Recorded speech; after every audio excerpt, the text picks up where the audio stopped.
Vaši sekto začína, pretože vlastne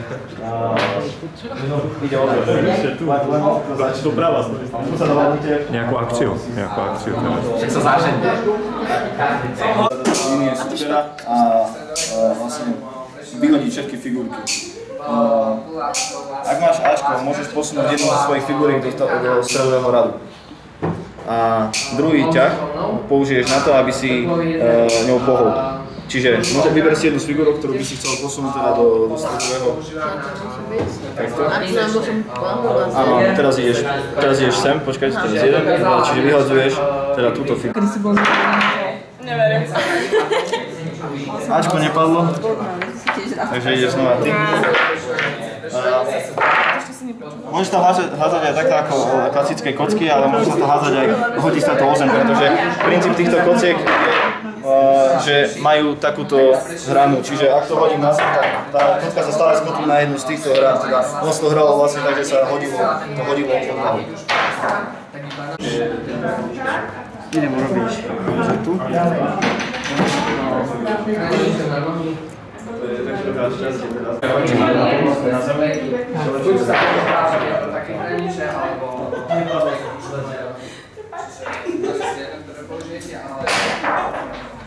Ačko budú ja poskiať, je potreba tak slovo za jedno. Je to 1, 2, 3, 4. Ale Ačko je speciálne tým, že sa z nich... Po takom pletení vlastne sa začína počka, na ktorú sa pletie technikový plat a kolier. Medzi prúžky v určitom čase sa zrážajú, vlastne tie medzery ešte jeden prúžok, aby sa zdvojnásobil počet. Je to také expanzia alebo rozširovanie a potom na kolieri, aby kolier išiel plynule. Prúžkovka tam, alebo tie kukly, to sú potom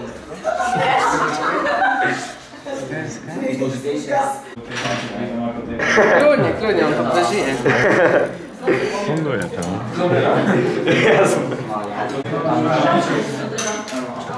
A vidíš cestu? približne. To, čo nevidím jedným okom, vidím druhým okom. Jasne.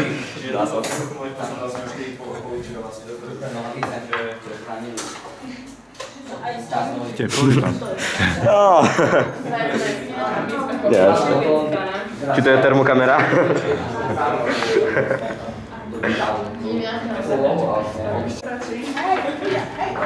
Chcete si aj vy vyskúšať?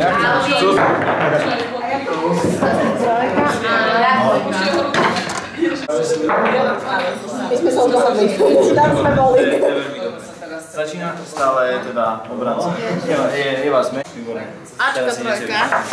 Takže vstal to od tej. To vám ukážem vlastne, čo musíte zrobiť, aby ste jeden. Nie je to ako pri šachu, že vlastne sa pridáme, keď skacujete figurky, ale... Takže, aha. Čiže zase ste na rade. Na ktorom máte? A musíte teda vášho kráľa dostať do jedného z rohov a vtedy ste vlastne Vyhrali. Tak musíme týchto zabiť všetkých. Je obklúčiť kráľa. Ja som z toho seriózne, že nechápem.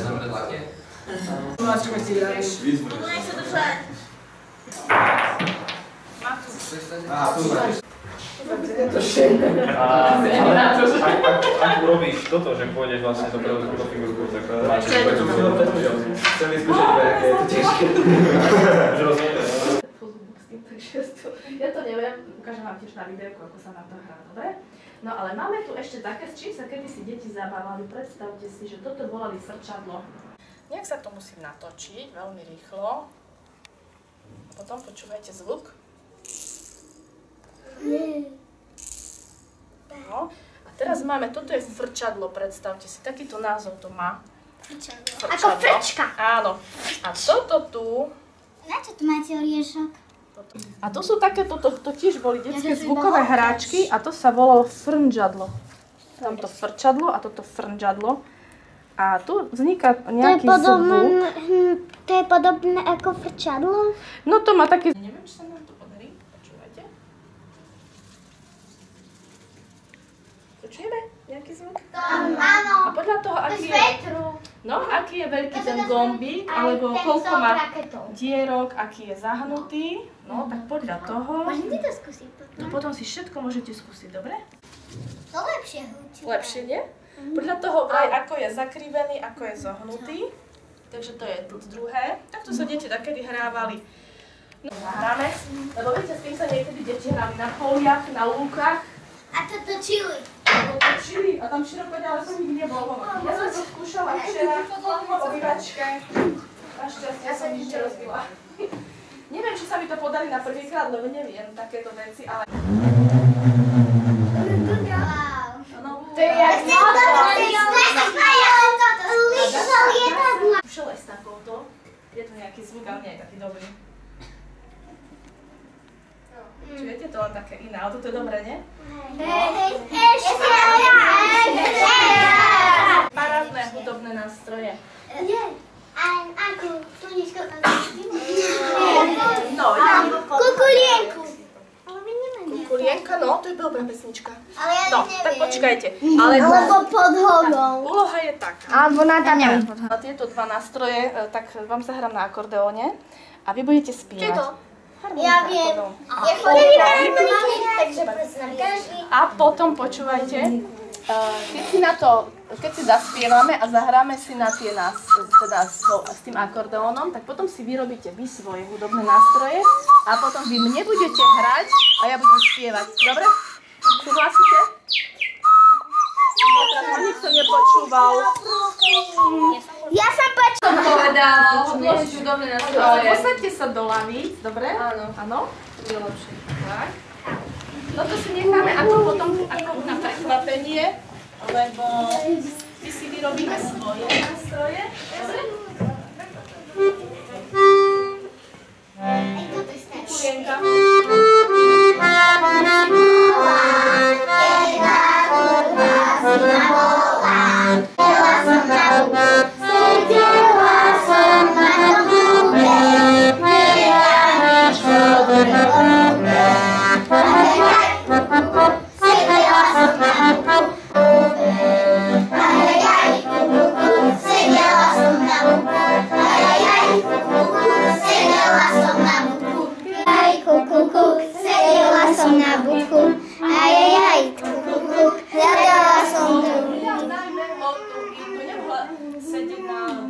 Dievčina tam kukulienka sedí na dube.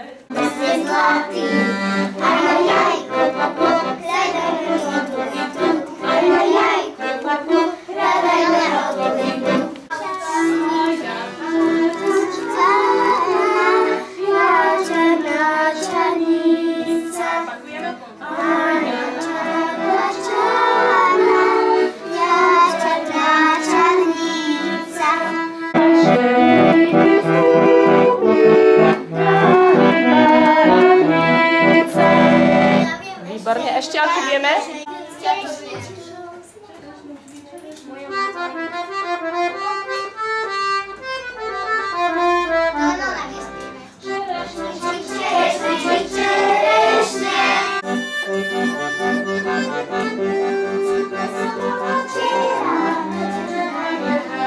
Máme tu materiál na chrastidlá rôzne, na tie zvonkohry z tých orieškov si môžete vyrobiť. A dokonca tu máme materiál na ozembuch. Viete, čo je ozembuch? Nie. Tamto.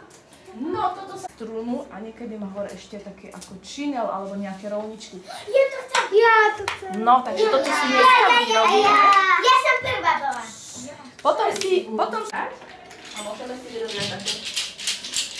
Vedeli by sme si zaspievať nejakú pesničku v takejto. O koníkoch viete? Na breží koní, breží koní. Na tvári však ste vytvorení. Tak.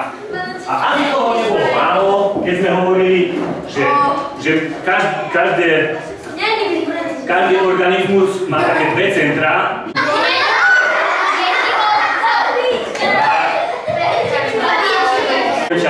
Toto je večer pripravený na ochranu svojho hradu. Tak? Dobre, takže ideme poskúšať pevnosť ochrannej príľuby a ako sa bude správať riadiaca jednotka. Jasné, každá sila, alebo každý materiál pri určitej sile povolí. Ale aby to zase nebolo, že pri každom údere skončí s rozbitou hlavou. Takže nebudeme skúšať na ňom teraz isto. Ale história nám dodala dosť dôkazov na to, že zväčša ten život to zachránilo. Jasne, pri niektorých extrémnych situáciách neprežil ani strilbou na hlave. Ale a možno, že sme napravili ho riadiaciu jednotku, lebo predtým mala problémy. Takže ešte raz. Ktorá je pravá? Super, takže dobrý. Tak, môžeme. Všetky varianty sú možné na zabitie. Toto je presne to, o čom sme sa rozprávali pred chvíľou. Počkajte. Tak, toto tu je vývoj. Takto sa zbroj vyvíjala. Jasné, práve sme na začiatku hovorili. Na začiatku bola košela a stačilo reakciu, takže keď zistil, že už ho neštekila iba spredu, ale aj to si tam spravili aj zadný diel. Keď zistili napríklad, že keď už ho nepoškodia alebo neublížia mu na trúbe a začali ho bodať do rúk, tak si spravili kryty na ruky. S košelou aj do tváre. môže. Existovali už potom kryty, ktoré zakrývali aj tvár. Nakoniec sme zistili, že celý rytier je úplne jeden kus plechu a vo finále potrebovali žeriav, aby ho posadili na koňa. Keď si zoberiete, že koľko ty? No, to ešte musíš pribrať, aby si vážil koľko jedna platová zbroj. A to si zober, že stredoveký rytier musel takého fešáka nosiť v kuse na sebe. Okrem toho si musel zobrať nejakú zbraň, nejaký štít, niečo, čo potreboval fúrne k ruke a škriabal sa na kopec, jak je postavený šarický hrad. A my sa pozrieme, ako to vyzeralo ďalej. Len na chvíľočku preskočíme slajd, aby ste videli, ako to vyzeralo. Teraz na chvíľočku ten meč, to ukazoval to. Ako vyzeralo v košiakoch tento pán. To je krásny kožušinec medveďa, čo sa zistí. No. Ako vyzeral rytier napríklad tohto typu, hej? Mal dratenú košelu, ale tu už je vidieť napríklad to, ako sme sa rozprávali. Keď už začínal mať ohrozené ruky, tak začínal mať napríklad plechové rukavice, náloketníky, ktorý rytierský turnaj, respektíve stredoveká párty. Vami boli o nejakú polgeneráciu, ale to sú prehnal, o pár rokov starší. Kačica trebárs.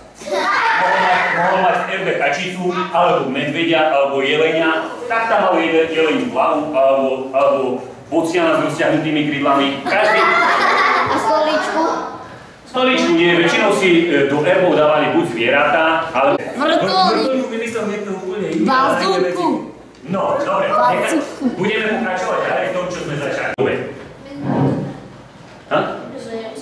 Všetky ste dievčatá? No, takže najprv poriešime chlapov. Je to forma súťaže, ale by ste boli prekvapení, čo to všetko môže byť. Môže to byť treba fotbal, obyčajný fotbal. Nemusí to byť doslovne odbíjanie si hlav. Nevyzeral takto, že boli iba dva chlapi. Na začiatku rytierské turnaje fungovali tak, že 10 chlapov na koňoch išlo proti ďalším 10 chlapov. Zrazu zistil, že mu strašne rýchlo vybúdajú rytieri. Tak sa učili pravidlá, že proste rytierský turnaj sa nebude končiť zabitím, badmintonu, tenisu, to sú všetko športy.